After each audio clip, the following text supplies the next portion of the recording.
With the spring game this weekend, this is the perfect time to start preparing for what we're going to see from the football team on Saturday. Here with us today, it's Dan Hope from 11 Warriors. Dan and I have an extensive conversation about the Ohio State offense and things we can expect to see or what we might see from them on Saturday. You can hear all that right here on Locked on Buckeyes.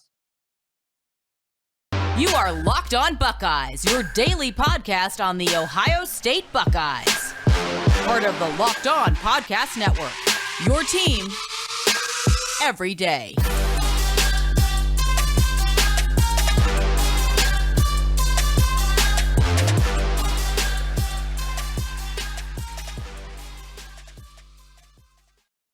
What is up, Buckeye fans? Welcome back to another episode of Locked on Buckeyes, part of Locked on Podcast Network. I'm your host, Jay Stevens, also the host of the Jay Stevens Podcast. It is Tuesday, April the 12th in the year 2022, and I want to thank you for making Locked on Buckeyes your first listen of every single day. Like we mentioned earlier, Dan Hope from 11 Warriors is here with us. It's the perfect time to start preparing for and talking about the football team and what we can expect to see or what we might see from them on Saturday. And joining us now here on Locked on Buckeyes, it is Dan Hope from 11 Warriors. Dan, how you doing today? I'm doing well, Jay. How are you? Doing very well, as I can be doing with the sad news that we got over the weekend. I would feel bad if I did not ask you yourself kind of how you're doing, what your thoughts were initially when you heard about the news about Dwayne Haskins, because it kind of shocked everybody.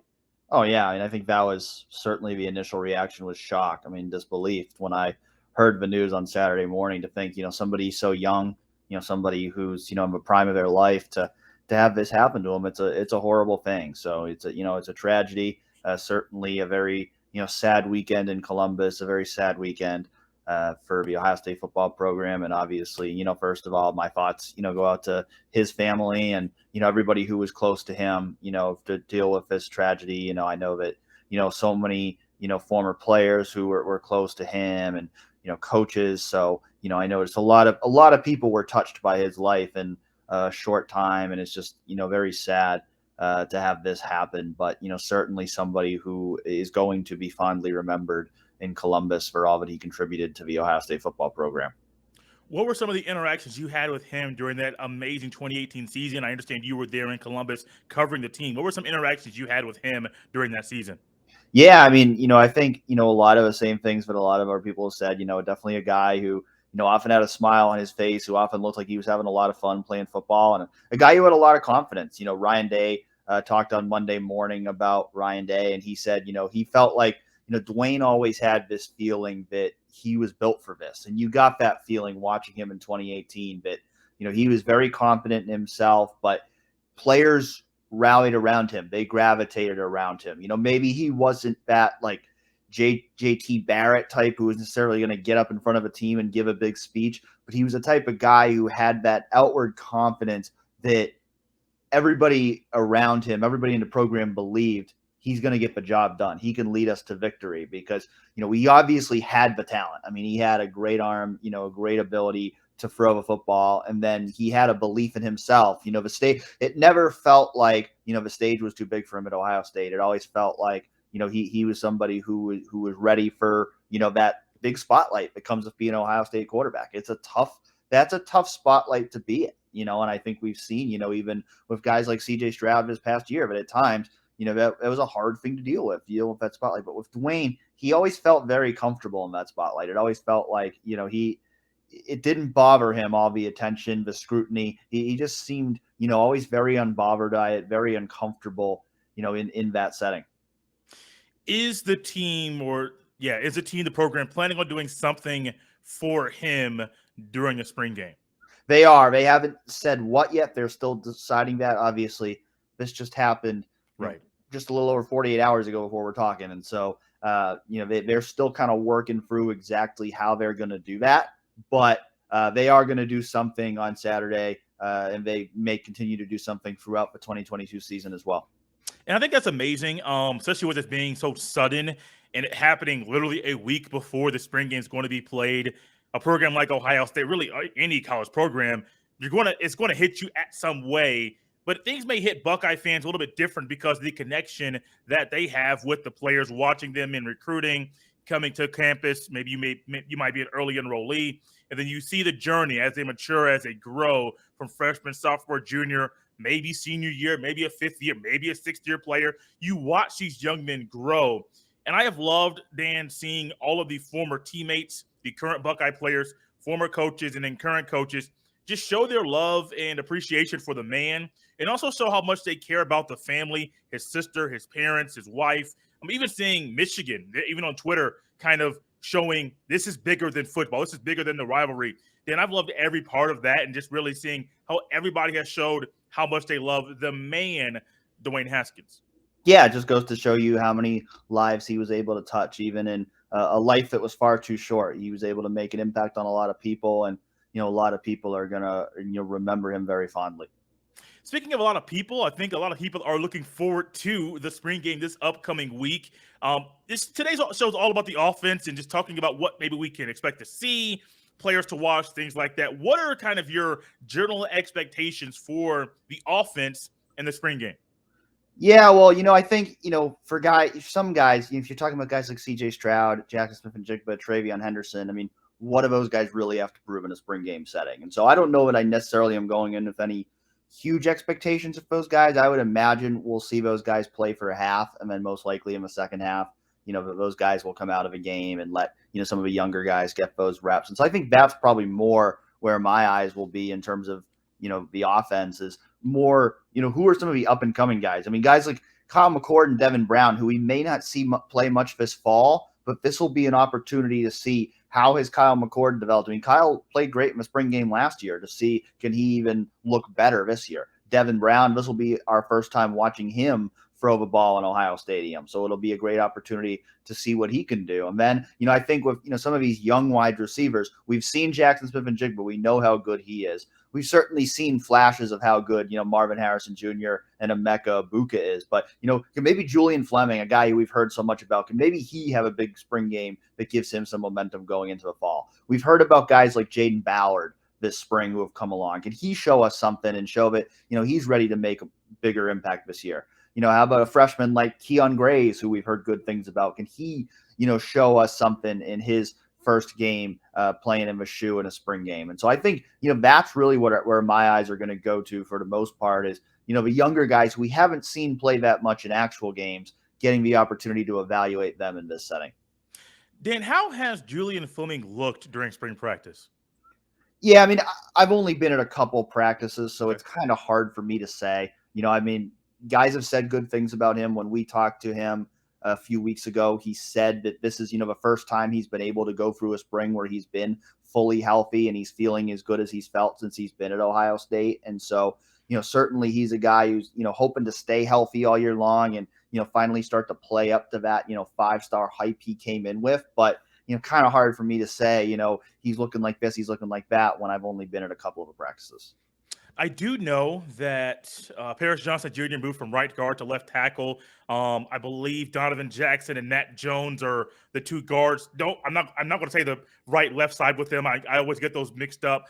But how has the offensive line looked so far? The starting O-line looked so far to you with the minimal time you've seen them play in practice? Yeah, so right now the line, as things currently stand, is set to be Paris Johnson at left tackle, Donovan Jackson at left guard, Luke Whippler at center, Matt Jones at right guard, and DeJuan Jones at right tackle. And I think that's pretty solid right now. Like that's kind of who the five are. I don't really think that, any of those guys are really in, much jeopardy of losing those spots right now, just because I think they've kind of separated themselves from the pack. And I think that's where the concern comes in, really, is in the depth behind those guys. Do they have, guys who are ready to step in if one of those guys goes down? And I think that's going to be another thing to really watch in the spring game, is watching those backup offensive linemen. How do they look? Because when we were at practice a couple weeks ago for Student Appreciation Day, quite honestly, it was not a great day for the offensive line. The defensive line really won the day that day, and a lot of that was coming against the backup offensive linemen. And so I think that's a big concern. And I think for Ohio State, Justin Fry and Ohio State's coaching staff, I think they'd really like to see some of those backup offensive linemen go up there and have a good day on Saturday to build some momentum going into the fall. Well, right there, since we're already there right now, who are some guys that are backups that you might think could show signs of improvement on Saturday? Yeah, Enoch Vamahi is a guy that coaches have been talking up. That he's been having a good spring, so he's certainly a guy that I'm going to be keeping an eye out for. Jacob James is another guy who has gotten some positive praise from teammates this spring. So I think those are a couple guys right there. Certainly a couple guys. I think they've been banged up a little bit because they weren't out at Student Appreciation Day practice a couple weeks ago. But Zen Mahalski and Ben Chrisman, who are two of the second-year guys, along with Donovan Jackson. Certainly, those are two guys that I'd be interested in seeing. If they're out there on Saturday, what can they do? And then, George Fitzpatrick's another guy I'll be interested to watch as well. A true freshman, the only one of the offensive linemen who's early enrolled as a true freshman. So this will be our first chance to see him in action in Ohio Stadium. What is the status of Josh Fryer? I believe he's out for the spring, so we will not Okay. see him in the spring game. The expectation is that he'll be back for the summer, and he's certainly a guy that I think is a guy they're counting on to be that 6th or 7th man on the offensive line, a guy who has that versatility to really potentially play anywhere on the offensive line. And so I think he's certainly a guy that they're banking on being one of their top backups. Unfortunately, he hasn't been able to practice this spring, which leaves some uncertainty there. Have there been any other injuries lately that have kind of crept up where the guys have been able to or haven't been able to practice? Yeah, it's kind of hard to say. I mean, injuries happen from Right. time to time, and we're not at every practice, so we'll kind of see on Saturday. I mean, I'm sure they're not going to take any chances in the spring game. If a guy is not 100%, he's probably not going to be out there. I know Cam Babb had a minor setback a couple weeks ago. It was not anything major compared to his other injuries, but he's most likely not going to be playing in the spring game.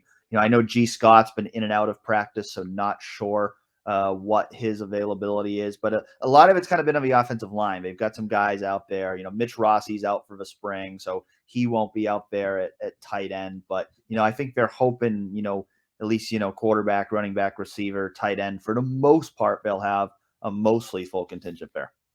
I have seen a lot on Twitter lately, and even going into the beginning of spring practice and even at the end of last season, Buckeye fans hope, some people hope this is a time that G. Scott Jr. at tight end kind of breaks out. I don't know how much we'll get of a breakout performance from him on Saturday in the spring game, but this would be a great time for him to kind of show flashes of improved play at a different position that he is still learning.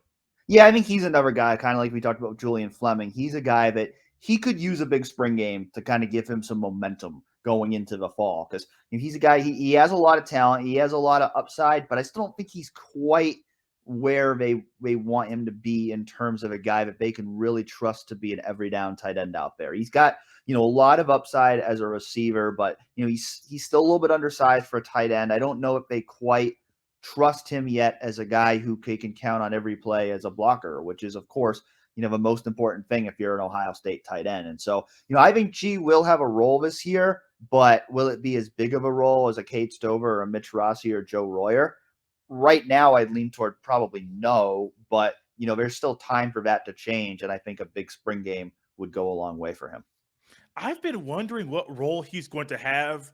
Not saying he's not going to have some type of role with the offense. I'm sure they'll find some package for him to play in. But I think from my understanding, from what I've read, I don't know if it was you or Griffin that wrote this, but I believe he's like at 235. I know that most Ohio State tight ends are 250, 255. So if you're trying to get like a guy at the end of the line to block, he's, to me, still too small to play that role. So I think there may be packages, but it will be a limited look that we'll get from him, even in the spring game, maybe because he's just not the size that the Ohio State offense wants for their number one or maybe even number two tight end. Yeah, I mean, I don't think it's likely that G's going to take a lot of snaps as an inline hand in the dirt kind of tight end. I think most of the time we see him is going to be, flexed out as a kind of a bigger H slot kind of guy, which, I mean, he could be very impactful in that role. He could be very valuable in that role. I mean, when we talked to him about that last year, he talked about Kyle Pitts and wanting to be that kind of player. So there's certainly the potential for him to be a dynamic weapon in that role. I think the thing is, you've got so much talent at wide receiver. If he's going to get on the field, he's got to prove that he should be on the field over Emeka Egbuka or Julian Fleming or, Jaxon Smith-Njigba. I mean, he's not going to come off the field. If they take the slot off, he's just going to move outside. But if G's going to have a consistent role, he's got to prove that he offers more value than that third receiver does. And so I think that's kind of a challenge of it is I do think there will be a role for him, but I think there's so many weapons there that how big that role is going to be, I'm not sure that it's going to be as big as people might think it should be. Right. I'm right there with you there. We're talking about those receivers, though, and I know this is not so much spring game, but just more us talking about the team. If he is not someone that's more valuable than maybe, say, the top 4 receivers, that's possibly still a luxury that the team has because Smith-Njigba, you have Marvin Harrison Jr., Emeka Egbuka, and then you still have Julian Fleming. Those 4 guys might still be more valuable on the field than if you want to insert G. Scott Jr. either as the third receiver, tight end type of guy, or maybe even the 4th guy. He still might not be more valuable, which is a luxury Ohio State has because you can still make an argument Julian Fleming might be more valuable at receiver than G. Scott Jr. is at tight end. Yeah, I mean, we'll see. I mean, both those guys are still kind of unproven at this point, but yeah, Ohio State's still loaded at wide receiver. I mean, they've got a lot of talent at wide receiver, and so I don't think there's any question that even after losing Chris Olave and Garrett Wilson, that Ohio State's got a lot of options at receiver and a lot of guys that they want to get on the field at that position, and so it's just how many snaps are there to go around? I mean, again, I think Jaxon Smith-Njigba is going to be out there a vast majority of the time. I think Marvin Harrison Jr. is going to be out there most of the time. I think Emeka Egbuka is a guy who's going to become increasingly difficult to keep off the field. And so they just have a lot of different weapons there at that wide receiver position. Again, not to even mention guys like Jaden Ballard and Cam Babb if he can stay healthy, Keon Grays, Caleb Burton. They've got a lot of different guys who have the potential to be weapons there, which, like you said, that's a good problem to have. It's a luxury to have all these different guys who you can put out there and make plays. Absolutely a huge luxury to have. I got a few more for you really quickly. When it comes to the running back position, it seems like everybody glosses over the running backs, and Ohio State has 2 really good ones in TreVeyon Henderson and then Mayan Williams, but there's other guys behind them. What are you kind of thinking we'll see? Because I know tackle is going to be basically erased from this type of game, more of a glorified or a 7-on-7 type of scrimmage. But what do you think we'll see from Mayan Williams and Evan Pryor in this to kind of show what they can do in the spring game? Yeah, it's tough. I mean, a guy like Mayan, like his kind of game, it's kind of hard to evaluate a guy like that in the spring game because, he's a big, tough runner. And if they're not tackling, there's going to be times where he gets whistled down that in a normal game, he'd break a tackle. And so I think, it makes it a little bit harder to, evaluate a guy like that. And again, even a guy like Mayan, I think he's played enough to where I don't know how much there is to really show for him in a spring game. I do think for Evan Pryor, I think this will be an interesting opportunity, though. I mean, my feeling is I think he's going to play a ton on Saturday because they really only have like 4 healthy running backs right now. They have those 3 guys and Caden Saunders, walk on. Marcus Crowley's still recovering from his knee injury. Dallin Hayden hasn't arrived yet. So they really only have like 4 true running backs. So my feeling is, they're only going to play Henderson so much. So I think we're going to see Evan Pryor in particular get a lot of work on Saturday. And he's a guy that, he's got some ability too. You can throw passes to him out of the backfield and stuff like that. So I'm interested to see, what kind of plays do they draw up for him and if he can really put that, speed and shiftiness on display. Before we go, we're going to do a little back and forth here. If you could list an offensive lineman, a wide receiver or tight end, and then either quarterback or running back, kind of group those together. I know it's kind of different grouping, but kind of list one player from each category that you're looking to watch play this week. And it could be a starter. It could be somebody that's an incoming freshman, but an offensive lineman, the next category, tight end or receiver, then the next category, quarterback or running back that you're looking to watch on Saturday. Yeah, I think offensive line is Donovan Jackson because he's the guy among the starters for this year that has played the least. We've seen him play, very situational packages, but we haven't really seen him play as a, full-time starting guard. And so I think, he's certainly a guy that I'm going to have my eye on to see how he does in this spring game setting. I think at, a receiver, I mean, there's so many guys, but, again, I'm going to go back to Julian Fleming because he's a guy that he's been so hyped, and I still don't feel like we've seen him play up to that potential yet. And so to me, a big spring game would go a long way for him. So he's really, a guy that I'm going to have my eye on Saturday. And then quarterback, running back, I'm going to go Devin Brown because, again, first time seeing him throw in Ohio Stadium. I mean, watching him a couple weeks ago was really impressive. And, Kyle McCord's another guy, too, that I do want to see a lot because I think, at this time of year from now, the big storyline we're going to be talking about is Kyle McCord and Devin Brown competing for the starting job. So I think there's going to be a lot of eyes on those two guys next year, but I think this can kind of be a precursor to that of seeing how those two guys do. And I thought Kyle McCord had a really good spring game last year. Interested to see if Devin can come in and have a similar kind of debut where he makes some impressive plays and gets Ohio State fans excited about his future. Dan, I'm going to go a little. So you took the one I was going to say for quarterback, so I'll pick somebody different for that category. But offensive line, I'm looking at Paris Johnson Jr. simply because he's going back to a position that he did not play last year, but he's played before. So I'm curious, in me being a former offensive lineman, I'm looking at hand placement and footwork. That's a couple things I'm looking forward to seeing how quick he is, how swift he is, if he has more of the lean or things at the right guard position versus left tackle. So I'm kind of looking for that one with him. When it comes to the tight end or receiver, I'm not going receiver. I'm going tight end Joe Royer because I've heard good things about him, that he's kind of coming on and kind of coming into his own. But I think that he's primed right now to be that second tight end for Ohio State.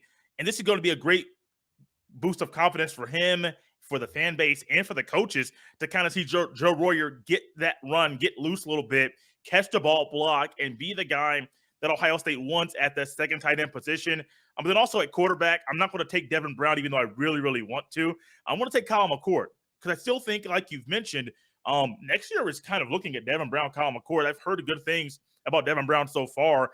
I even heard some of the things that Kyle McCord said in regards to him transferring out of Ohio State. I loved what I heard. I still think Kyle McCord, to me, it's the guy that I love watching play football. I think there's some good football left from him to play. So that's the guy I'm going with when it comes to that quarterback position. It's Kyle McCord. Dan, it's always love having you on the podcast. Is there anything you want to say, like last minute comments, if you have any, in regards to the spring game? I think we've pretty much covered it, Jay. I just tell people to follow 11 Warriors. We'll have tons of content up there before, during, and after the game on Saturday. So hope you all follow along. And, I can't wait to be back in the shoe. It's been a few months since the end of the season, and this will be our first spring game in 3 years with a full crowd of fans back in the shoe. So I always enjoy the spring game. It's always fun, kind of an appetizer for the season in the fall. So I'm very excited to get back to the shoe on Saturday and see the team, see the fans, and watch a little football. Guys, that's how you know Dan Hope is a true pro. I didn't have to ask him to promote 11 Warriors. He did it himself. He knew it was coming anyway. You guys can follow me on Twitter at jsteven07. We'll be continuing spring game preparation all week long. It was just a great time to have Dan Hope on the show. And come back tomorrow, Thursday, Friday, to continue talking about the spring game and just other things going on with the Ohio State Buckeyes.